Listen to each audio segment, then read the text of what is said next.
Ladies and gentlemen, once again, we'd like to welcome those of you viewing on billiardclub.net. This is the 7th day of the 9th annual Derby City Classic, and to bring you up to date, we're in the second of the 3 events. The first event was bank pool, 470 players started. The winner was Stevie Moore from Atlanta, Georgia. Runner-up was Efren Reyes. In the second of the 3 events is one pocket action. We started with 416 players. We're down to 3 players left in the tournament. And at this time, we're going to get underway with our semifinal matchup. Our first gentleman is sponsored on tour by Puyat Sports. Player representative for Bear Q's of Germany, also Jack Justice Cases, former #1 ranked player in the world on the Camel Series. Please welcome from the Republic of the Philippines, Francisco Bustamante. Thank you. And his opponent is undefeated thus far in the one pocket action. He is also sponsored by Puyat Sports.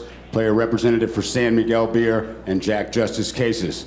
Ladies and gentlemen, please welcome 4-time world all-around champion from the Republic of the Philippines, known as the Magician, Mr. Efren Reyes. Thank you. And gentlemen, you may lag for the first break. Thank you, Louisville.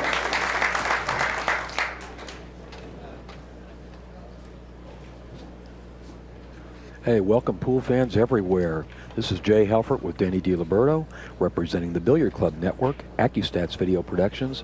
We're in the Chalk-Off Arena at the 2007 Derby City Classic. We got a semifinal one-pocket match between the all-time greatest Efren Reyes and his countryman Francisco Bustamante. What do you think about this match, Danny? Well, you know, they played earlier in the day, and Efren beat Bustamante to give him his only loss. He beat him 3-1, so that was a close match for Efren lately. You know, he's been killing everybody, and we're down to 3 players. Started with 416. Well, Bustamante and the third player, Cliff Joyner, both have 1 loss. Efren has no losses. If Efren is to win this match, Bustamante would be out. He'd finish in 3rd place. Then Efren would play Cliff next. Bustamante won the all-important lag for a short race to 3. That means in the end it could possibly be his break on the hill, but he didn't come with a great break. You know, there's no threat here. I think Efren's going to shoot 2 rails on this and go right into the balls. Yeah, shoot the 11 ball. Yeah. There you go. Yeah, the 11. That's that was the 13, I believe, or the 12. That was the 12.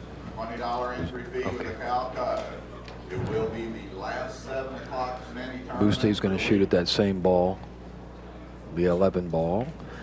Oh, he shot the 1. Oh my goodness! He was trying to hide the cue ball right there by the pocket, and very unfortunately, careless. He had a tragic error here. You know, this reminds me of the match yesterday we worked, Danny, with Efren and Parika. At the very onset of the match, Parika scratched on his 2nd shot of the game, and then the match was all downhill. Efren beat him 3 games in a row quickly, and I wonder if we're going to see the same thing now. Well, we just witnessed a hard-played match that took a while, but it seems lately Efren's matches haven't been taking a while, and this is the reason. His opponent makes a mistake right away, and this man runs 8 and out like it's 2. You know, I expect him. You get expecting him to run 8 and out. This is what I really enjoy watching Efren do. Now, I don't know if he's got a shot here. Yeah, he's got ball. the 11. Can he got the 11? Yeah, he works his way through the rack. I mean, you can always see a couple balls, but it takes that kind of shooting right there for perfect position is what makes him so great. One of the things that makes him so great. Well, what makes him so great is when you make a mistake, he punishes you every time. That's what makes you great. You know, it's looking pretty easy, but as you know, Danny, many players would not be able to run all these balls here. No, well, we have seen this all day long, and players get a shot and they run 2 and miss. He's going right out here. I wouldn't bet against him running 8, would you? No, not at all. Well, before the tournament started, Danny, I was having a conversation with a few of the players. They said, well, how would you rate Efren? I said, I rate him even money with the field of 416. Now, no one could believe that, but here we are, 3 players left, well, and he's the only one without a loss. Over. He ran 8 now in about 2 minutes. 20 seconds. I don't think it took 2 minutes. I think it took a half a minute. Anyway, whatever it took, it was painless for Bustamante. Well, what you're seeing, all you pool fans that are watching this match, is Efren Reyes, 52 years old, in the prime of his career. He's still playing as good as he ever played. He hasn't slipped a notch yet. But I'll tell you a big plus there for you people that smoke. He quit smoking a while back. He struggled for a while, but then when it all got out of his system, he started playing better than ever. Decent break here. Francisco is already going to have to wonder what does he need to do to get himself back in this match. There's the obvious safety where he can shoot off the 10 ball up by the side pocket there. Just leave the cue ball on the rail. Well, one thing he needs to do is not to scratch and give Efren ball in hand, because that's going to happen to him, I say, all night, but Efren only needs 2 more. Looks like he's going rail first trying to hit that 14 ball. This is no good. This is no good. It's worse than no good. Uh-oh. Game 2 looks like it's...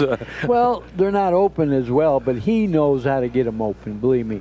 He has straight pool ability, and that's what it takes to keep running 8s and out, especially when they're not all out. See, he's got to fall on this 13 ball eventually, open them up, and go from there. I don't know. Well, you can see when he's standing there, the gears are turning in his head. Oh, yeah. Efren can just do anything with the cue ball. He's going to draw back behind these balls. What I love is just his control is so good. He got there. Looks like he'll shoot this, I believe that's the 12 ball, that pink ball. Slide up for the 10 on the rail. Yeah, it's the 12. Yep. And he wants to get an angle so he can, and he got the perfect angle to go back now to the 13. If he makes his shot, this rack's all over. Yeah, well, not quite, but oh, he that ball either skidded or he didn't cut it enough. It looked like it was a little skid to it. Something happened as soon as he made contact. Yeah. Yeah, I have noticed, Danny, that if there's any chalk on the table, these balls will definitely skid. Yeah. Well, that one I think did. He's winning 3-0, 1-0 games.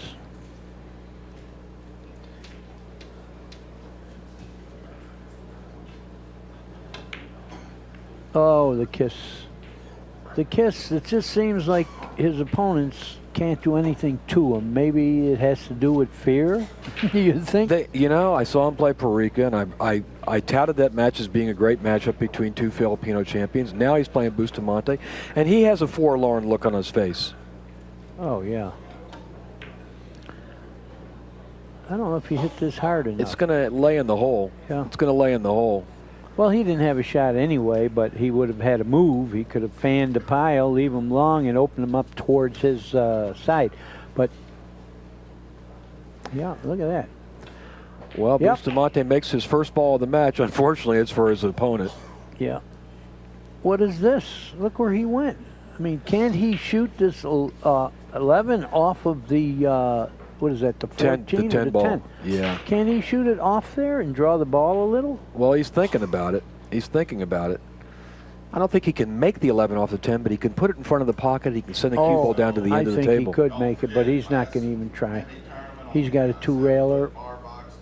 He knows he's in control of this game, as long as he doesn't make a mistake. I like shooting it off the 10. He's going to do it because it is free, and if you brush to 1, you'll have that next. He should shoot this. Yeah, that's what he's doing. He's shooting this off the 10, I believe, or even right in. I don't know. He's thinking about whether he wants to shoot at that 14 ball and just leave the cue ball buried in the pack, but I'm with you.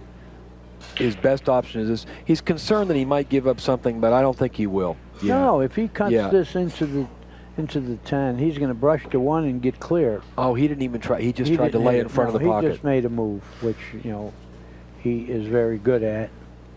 You know, the thing is, how long will it be before Bustamante gets a shot at his pocket? Perica never did. And like you say, Bustamante made 1 ball, but it was for Efren. You notice when they play, whoever plays Efren never gets to take an offensive shot. They're always trying to shoot some kind of defense to get out of the hole they're in. Well, they're doing it again. Well, he made a good shot. See, he put this 11 on his side, and that stops Efren from banking at a ball, but he let him see it. So he's just going to cut it into the pile and go upstream again. 11 comes.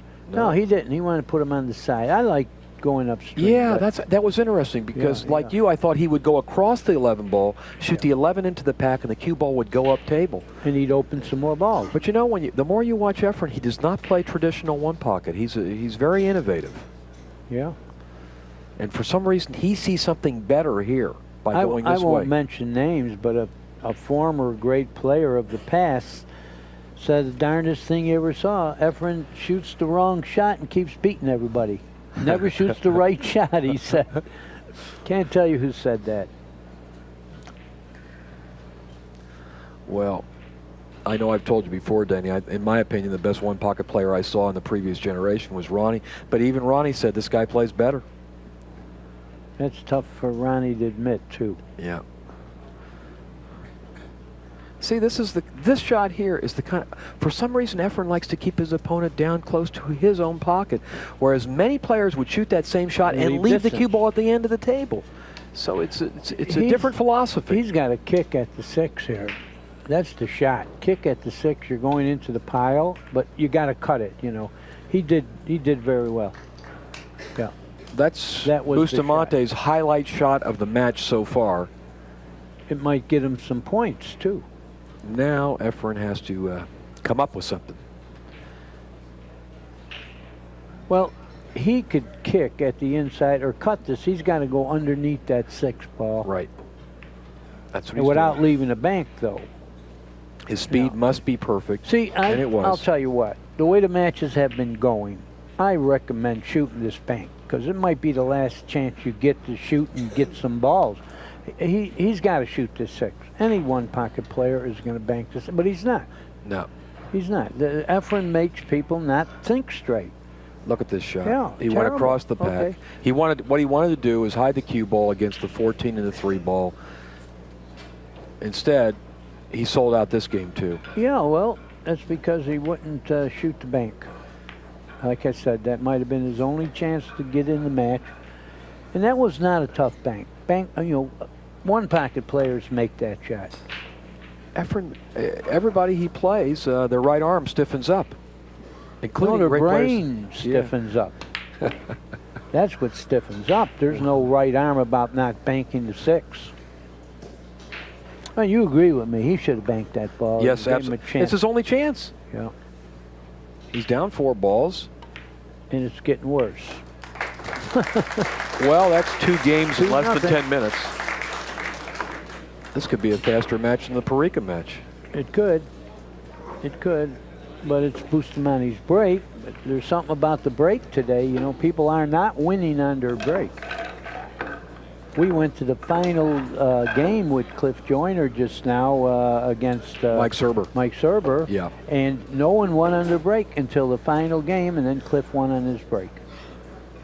He's shooting. He's breaking in the wrong pocket. But once a decent again, break. Yeah, once again, he comes up with a good break. Is the 6 combination dead? That's big. I don't think it's think dead, it is? but you can lay the 6 in front of the hole and hide the cue ball behind the 8. Efren will probably come off this 13 ball. I mean, that's what I see, Danny. He'll come off this 13 ball near the end. If the ball, the 6, is not dead, I like him banking this ball into this and going up here. That's what I like. If the 6 is not dead. It looks like he's looking at something just like that. That's what he's going to do. Put him way up. As long as the ball's not dead, bank into the balls. And he doubled them up anyway, but he hit the 6. He didn't want to, I don't believe, because it wasn't dead. But this is the big part, no, the cue ball. I think he actually was shooting it that way. But yeah, you said it. That was very important. You took the words out of my mouth. The most important part of the shot was look at how well he controlled the cue ball. He left Francisco in a situation where the only shot he could shoot at his pocket is a combination, a long combination from the 3 to the 8. Well, there's no way he'll try that. I don't believe that's the only shot. I think he's got a ball off the pile, too. He's shooting the combination. He's shooting the combination, but he had another shot, I believe. If he misses he here. missed this, see you later. He missed it. Well, he didn't sell out this time, but he didn't make the ball. You know, Efren's going to put him behind this 8 ball. Don't you think? Cut the 3 and freeze him behind the 8. I'm looking to see if there's any ball that Efren can make in his pocket right now. I already looked. Okay. He is going to shoot the 3 and put him behind the 8. No doubt about it.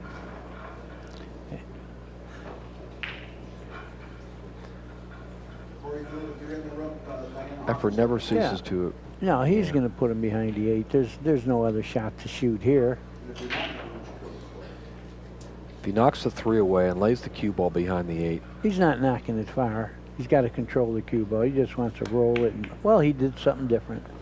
There you go. He shot something that, you know, to me it looked like cut the 3, go behind the 8.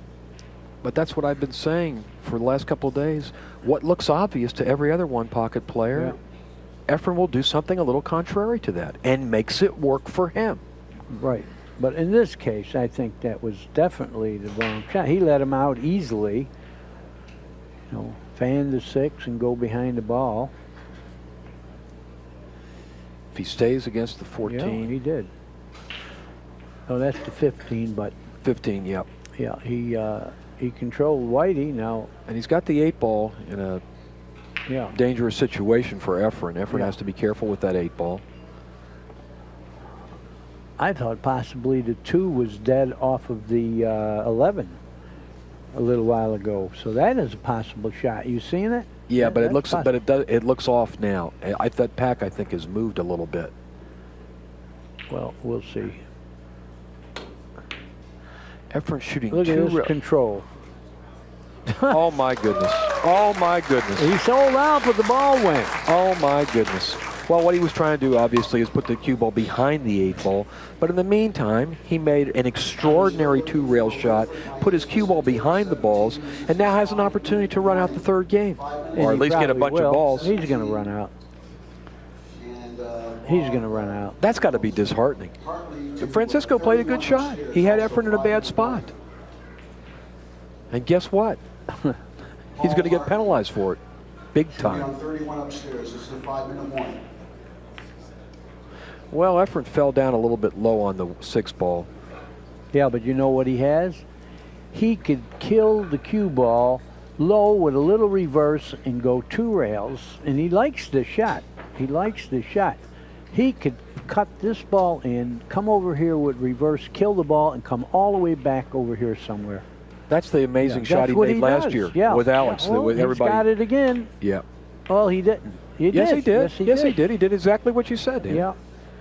You're a pretty good prognosticator. Well, now he's got the 4 ball. Tell me that. The 7 I thought ball. you The were 7 friends. Don't call me that. Well, you're amphibious too. Oh, okay, here we go. Shoot that round 7 ball. Is he gonna run into the 14 and then leave a bank? Yeah, I think he wants to shoot the 7, come off the pack, and then bank the 8, and basically it's all over then.